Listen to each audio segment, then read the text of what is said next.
গতকাল supreme court প্রধান বিচারপতির বেঞ্চ যে রায় দিয়েছে সেটা ভারতবর্ষের আমাদের যে আইনি ধারণাটা ছিল যে 100 লোক 100 নিরাপরাধ বেঁচে যাক, কিন্তু একজনও একজন 100 অপরাধী বেঁচে যাক কিন্তু একজন নিরাপরাধী যেন বেঁচে না যায়।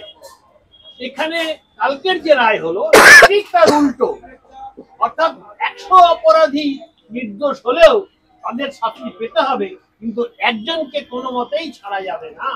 একজন অপরাধী হলেও যেন সেই নিষ্কৃতি না পায়। এই হচ্ছে এই যে নতুন যুগ শুরু হলো আইনি ব্যাখ্যার।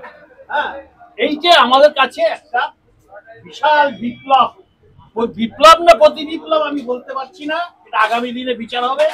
তবে মানুষের কাছে এটা একটা অত্যন্ত আতঙ্কের বিষয় যে ন্যাচারাল জাস্টিস যা পাওয়ার কথা ছিল সেটার বোধহয় যুগ শেষ হয়ে গেল। এইবার বিচারপতিরা কাকে তেল মারবেন আর কাকে রক্ষা করবেন সেটাই এখন প্রধান বিষয়, রায়টা নয়, যুক্তিটা নয়। সুপ্রিম কোর্ট যে রায়টা দিল, সিজিআই যে রায়টা দিল, মানে সেটা কি এরকম যে উনি পরের মাসে রিটায়ার করে যাবেন সেই জন্য একটা যা খুশি বললেন, মানে নাকি এটা কোনো retirement benefit plan? Retirement benefit plan যেরকম আমরা রঞ্জন গগৈয়ের ক্ষেত্রে দেখেছিলাম। কারণ উনি ওনার রায়ের কয়েকটা পাতার মধ্যে এটা জানিয়ে দিয়েছেন, সেটা হচ্ছে নিরাপরাধকে দোষী সাব্যস্ত করা, তার জন্য যদি কয়েকজন অপরাধী ছাড়ও পায়, নিরাপরাধকে দোষী সাব্যস্ত না করাটাই হচ্ছে ভারতবর্ষের আইন, এবং সেটা যদি না করা হয় তাহলে সংবিধানের 14 নম্বর ধারা এবং 16-র 1 নম্বর যে ধারা, সেই ধারাটা ভঙ্গ করা হয়। এই কথা আর্টিকেলে স্পষ্ট, তার রায় স্পষ্ট করে বিচারপতি বলেছেন। তারপরে এবার উনি প্রমাণ করতে শুরু করেছেন, ভারতবর্ষের বিভিন্ন রাজ্যের দুর্নীতির মামলাগুলোকে সামনে এনে, নিয়োগ দুর্নীতির মামলাগুলোকে সামনে এনে দিল্লি, পাঞ্জাব, উত্তরপ্রদেশ, মধ্যপ্রদেশ, বিহার, এই প্রত্যেকটা রাজ্যের মামলাকে সামনে এনে উনি প্রমাণ করার চেষ্টা করেছেন যে এইখানে যে এসএসসির মামলাটা, সেখানে কোনো অবৈধ বৈধ নেই, গোটা প্রক্রিয়াটাই ফ্রড। এটা প্রমাণ করার জন্য উনি 1001টা মামলাকে রেফার করেছেন। তা যদি উনি এটাই প্রমাণ করতে চাইবেন যে এসএসসির গোটা প্রক্রিয়াটাই ফ্রড, এখানে কেউ নির্দোষ নয়, সবাই অবৈধ, এই কথাটাই যদি উনি প্রমাণ করতে চাইবেন, তাহলে তার এজেন্সিরা, সিবিআইরা কেন 1000 বার করে রাজ্য সরকারের কাছে, স্কুল সার্ভিস কমিশনের কাছে ওএমআর শিট চাইলো? উত্তরপত্র চাইছে কেন? উত্তরপত্র চাওয়া মানেই তো স্কুল সার্ভিস কমিশন যে হিসেবটা দিয়েছে যে ক্লাস 9-10 এর ক্ষেত্রে 14% ধরা যাক, গ্রুপ ডি এর ক্ষেত্রে 44%, গ্রুপ সি এর ক্ষেত্রে হয়তো সেটা 25%, এই যে তথ্যগুলো স্কুল সার্ভিস কমিশন দিয়েছে, যে সব মিলিয়ে খুব বেশি হলে 6500। কেউ হয়তো ওএমআর শিট সাদা জমা দিয়েছে, কেউ হয়তো প্যানেলের পেছন দিকে ছিল, সামনে চলে এসছে, এই যে সব মিলিয়ে একটা হিসেব দিয়েছে স্কুল সার্ভিস কমিশন। সিবিআই জানার চেষ্টা করছে যে সেই হিসেবটা কি ঠিক না তার থেকে বেশি বা কম, সেটা জানার চেষ্টা করছে বলেই তো বারবার ওএমআর শিটটা চাইছে। এবং ওএমআর শিট কেন দেখানো হচ্ছে না এই কথাটা তারা বারবার বলছে।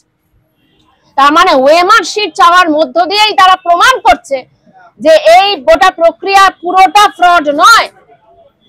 6,500 অন্তত সিবিআই বলছে, আমরা জানি না, সিবিআই এর কোনো কথা বিশ্বাস করা আমাদের পক্ষে খুব মুশকিল, সব বন্ধ খামে যায়, কি হয় ভেতরে আমরা জানি না, কিন্তু ওরা বলছে যে 6 থেকে 6,500। তার মানে তোমরা ওএমআর শিট চেয়ে এটা প্রমাণ করেছো যে গোটা প্রক্রিয়াটা ফ্রড নয়, এটা উত্তরপ্রদেশের এই গণটোকাটকি নয়, এটা নিটের পুরো প্রশ্নপত্র ফাঁস নয়, যে গোটা প্রক্রিয়াটাকে আমরা ফ্রড বলবো। তার মানে তোমরা এটা বলে দিচ্ছ প্রথমত এটা প্রক্রিয়াটা ফ্রড নয়, রায় লিখছো, রায়।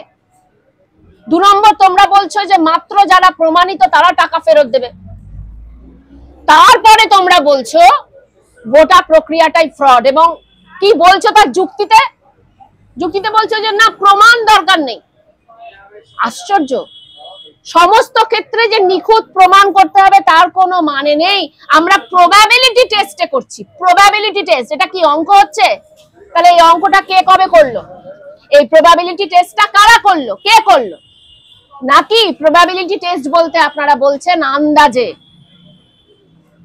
নাকি সাধারণ মানুষ যে প্রবাবিলিটি কথাটা ব্যবহার করে যে আন্দাজে, মোটামুটি গোদা হিসেবে।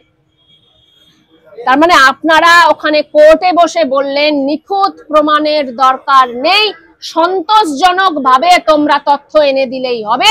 আমরা প্রবাবিলিটি টেস্টে এটা ধরছি যে গোটা প্রক্রিয়াটাই ফ্রড। তাহলে তো আমাদের বলতে হয় দাদা যে জাস্টিস ভার্মার বাড়িতে যে টাকাটা পাওয়া গেছে, প্রবাবিলিটি টেস্টে আমরা এটা ধরতে পারি যে গোটা আদালতের 90% ফ্রড। তাদের কারুর বাড়িতে আগুন লাগলেই এরকম টাকা পাওয়া যাবে। আমরা প্রবাবিলিটি টেস্টে এটা বলতে পারি যে জাস্টিস ভার্মা যে কটা মামলা করেছেন প্রত্যেকটাই রিওপেন করা উচিত, প্রত্যেকটাই রিওপেন করা উচিত।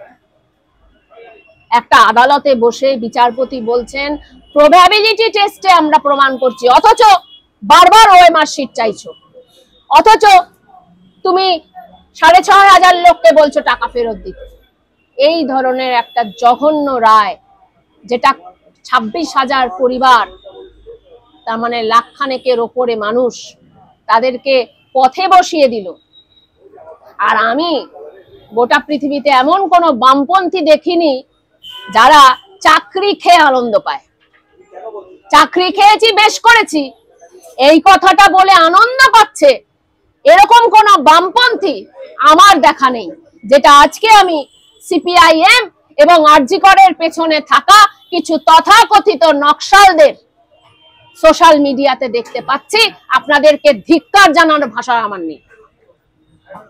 এখন বিষয়টা হচ্ছে এই একটা পুরনো ঠাট্টা ছিল, মাথা যন্ত্রণা করছে, গোটা মাথাটা কেটে ফেল। বিচার ব্যবস্থাটা প্রায় এইরকম।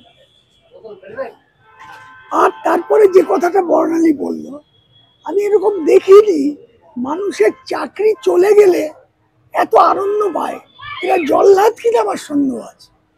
1 লক্ষ লোক শুধু না, তারা অনেকেই লোন নিয়েছে, ইএমআই শোধ করতে হবে, কিছুই তারা পারবে না। Only way to commit suicide. আর এইটা নিয়ে যারা আনন্দ করছে তাদের মানসিক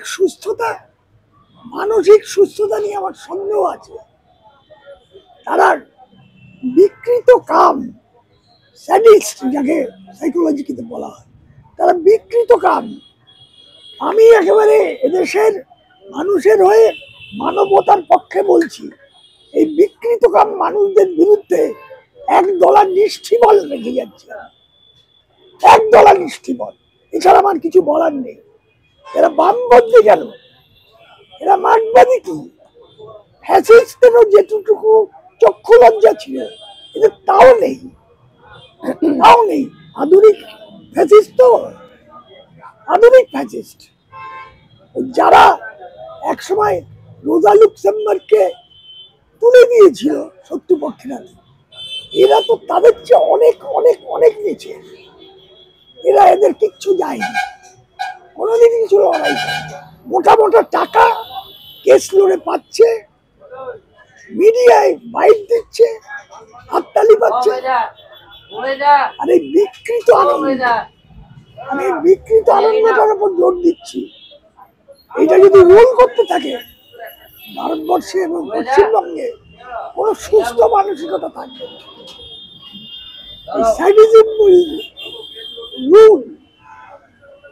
খুব খারাপ লাগছে, আবার রাতের ঘুম চলে যাচ্ছে। এরা বামপন্থী কেন, এরা মানুষ নামে পদবচ্চ নয়। মানুষের জন্য যে বিশ্লেষণ ক্ষমতা প্রকৃতি দিয়েছে, তার যে সেরিব্রাল কর্টেক্সের পাওয়ার, এগুলো সবই বোধহয় নষ্ট হয়ে গেছে দালালি করতে করতে।